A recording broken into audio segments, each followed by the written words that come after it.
Bonjour et bienvenue sur le podcast Culture Beauté Japonaise. Le podcast qui décrypte pour vous comment le Japon est entré dans notre vanity et a influencé notre routine beauté. Ici, nous vous emmenons explorer le pays au soleil levant et sa culture mythique des rituels de beauté. Ensemble, partons à la découverte des secrets cachés des Japonaises.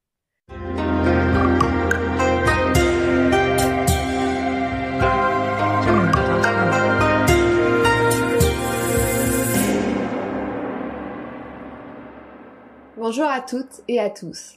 Dans ce nouvel épisode de Culture Beauté Japonaise, nous allons décrypter les rituels de soins et les produits que nous avons adoptés. Ils font partie intégrante de notre quotidien et pourtant, savons-nous réellement d'où ils viennent? C'est ce que nous allons chercher à comprendre dans cette série de 2 épisodes dédiés au sujet. Aujourd'hui, nous allons voir les rituels de soins et les techniques de massage que nous utilisons et pratiquons encore de nos jours. L'héritage des traditions et des gestuelles ancestrales associées à la quête d'une peau parfaite, au teint clair et lumineux, a donné naissance à de nombreux soins et rituels que nous avons adoptés. Les industriels de la beauté nippone concoctent des produits ciblés, efficaces pour chaque étape de soin. Démaquillants, savons nettoyants, lotions, lait, crèmes, protection solaire, base de teint, correcteur de teint, masques, etc. Pour compléter cette routine de soins, une multitude d'accessoires de beauté ont été conçus pour nous faciliter la tâche et optimiser nos produits. L'électrobeauté, le carré démaquillant ergonomique, la brosse nettoyante pour le visage ou encore le papier matifiant. Bien que le motto nippon soit le même depuis des siècles, une alimentation saine et équilibrée est la base d'une peau en bonne santé, les compléments alimentaires beauté viennent aussi compléter la panoplie des rituels par des boissons et des gélules. Tantôt au collagène, à la vitamine C ou aux probiotiques, un secteur en plein boom qui ne cesse de croître et qui est témoin de nouveautés tous les mois. Certains rituels de soins et techniques de massage que nous avons adoptés proviennent de la culture nippone, mais peu d'entre nous le savent. Nous allons les découvrir plus en détail avec vous. Tout d'abord, commençons par évoquer le shiatsu ou digitopression. Son nom associe le terme shia qui signifie doigt et le mot tsu qui signifie pression. C'est une thérapie de pression des doigts sur les points énergétiques du visage et du corps afin de rééquilibrer le ki, c'est-à-dire l'énergie qui circule, dont les origines ou amna remontent à 900. Pratiqué en automassage, il permet de soulager des blocages et tensions nerveuses. Combinés avec des crèmes de beauté, ils optimisent leur effet sur la peau. Le shiatsu s'étant démocratisé, de plus en plus de marques préconisent l'application des soins des lèvres et des yeux en utilisant la technique de digitopression pour améliorer le traitement. Il existe aussi l'art du kobido. Ko signifie ancestral, bi beauté et do voix. On peut aussi parler de lifting naturel japonais. Ce massage liftant est né au XVe siècle à la demande de l'impératrice de l'époque qui se souciait beaucoup du pouvoir de rester jeune. En 1472, elle convoqua les 2 maîtres amna les plus expérimentés de l'archipel qui ont dû concourir pendant plusieurs mois afin de prouver leur dextérité et efficacité en technique de kyoku-te ou percussion faciale. Au final, les 2 concurrents ont préféré s'associer pour fonder la maison du Kobido. La maison du Kobido a pour but de développer et transmettre l'art du massage liftant à ses disciples. C'est le massage le plus sophistiqué et le plus technique qui puisse exister. Il est spécifiquement destiné au visage et au cou et est conseillé pour les plus de 30 ans.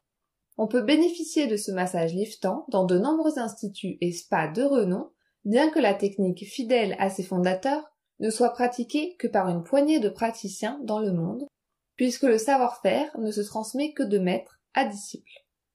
Autre exemple de rituel, le reiki. Ici, rei signifie esprit et ki énergie. Le reiki fut fondé au XIXe siècle par le maître Mikao Usui, un maître de méditation japonais. Ces soins de méditation et énergétiques par apposition des mains sur tout le corps visent à soulager les souffrances et le bien-être mental. La pratique permet de libérer les énergies internes bloquées ou les nœuds, cause de tensions au niveau du corps pouvant entraîner douleur, somatisation ou maladie, et de l'esprit entraînant pensées parasites, anxiété, angoisse ou déprime. Le reiki fait également partie des arts japonais qui se transmettent de maître à disciple. Nombre d'entre nous ont déjà été tentés ou consulté un maître Reiki pour soulager un mal passager. Puis, nous pouvons aborder le très célèbre art du Sao ou layering. Prendre soin de sa peau pour la rendre soyeuse, douce et lumineuse est une gestuelle ancestrale datant du XVIIe siècle. Le Sao, qui signifie superposition en japonais, est une routine de soins qui s'est transmise de génération en génération, visant à multiplier les couches de produits sur la peau dans le but de la rendre plus belle. Il s'agit d'un protocole qui comporte 6 à 7 étapes. Démaquillage, nettoyage, lotion, sérum, crème, base de teint, soins spécifiques, yeux ou lèvres. La presse féminine française s'est emparée de cette tradition nippone pour nous transmettre l'un des secrets de beauté des japonaises que nous avons vite intégré dans notre routine beauté. Autre rituel que nous avons adopté, le double nettoyage. Au Japon, le concept de purification et de propreté est très important et la peau doit être pure et vierge de toutes impuretés, comme le sébum ou les cellules mortes, et agents polluants tels que la poussière et la pollution. Le double nettoyage a été instauré par les geishas du XVIIe siècle, dont les fards rouges et blancs résistaient à l'eau de riz utilisée à ce moment pour se nettoyer. Le gras attirant le gras, elles ont donc inclus l'huile de camélia dans leur routine de démaquillage pour ses vertus nourrissantes et adoucissantes. Une fois les fards dissous à l'huile, elles devaient parfaire leur démaquillage en utilisant de l'eau de riz ou la poudre de haricots rouges pour laver la peau en profondeur. Cette technique qui nous séduit de plus en plus depuis quelques années est issue des 2 premières étapes du layering. Le démaquillage à l'huile, suivi du nettoyant visage sous forme de gel ou de savon. Ensuite, on retrouve le byaku, qui signifie beauté blanche. Le culte de la beauté blanche, apparu au 5e siècle, se traduit aujourd'hui par la prise de conscience de protection de la peau contre les méfaits des UV. Un teint clair, lumineux, sans taches, est un code de beauté qui est parvenu jusqu'en Occident. Les premiers à avoir investigué sur les moyens de se protéger des rayons UV sont les laboratins de Shiseido dès 1915. La sensibilisation sur la protection solaire pousse les marques à inclure un facteur protecteur SPF dans pratiquement toutes leurs formulations. Pour finir, nous pouvons évoquer le brushing face care. Il s'agit d'une nouvelle technique de nettoyage du visage, élégante et douce, qui est en train de s'immiscer dans nos habitudes. Le brushing face care est une gestuelle qui date du XIXe siècle, née à Kumano, le berceau des artisans de pinceaux traditionnels japonais destinés à la calligraphie et au maquillage. Les meiko, apprentis geisha, se sont inspirés du rituel de la cérémonie du thé pour ce nouveau concept du nettoyage du visage.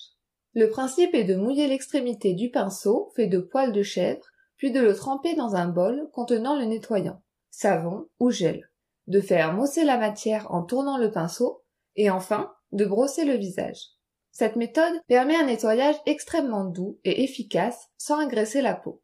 Le pionnier des pinceaux nettoyants pour le visage depuis 1983 est la maison Kashoen à Kumano.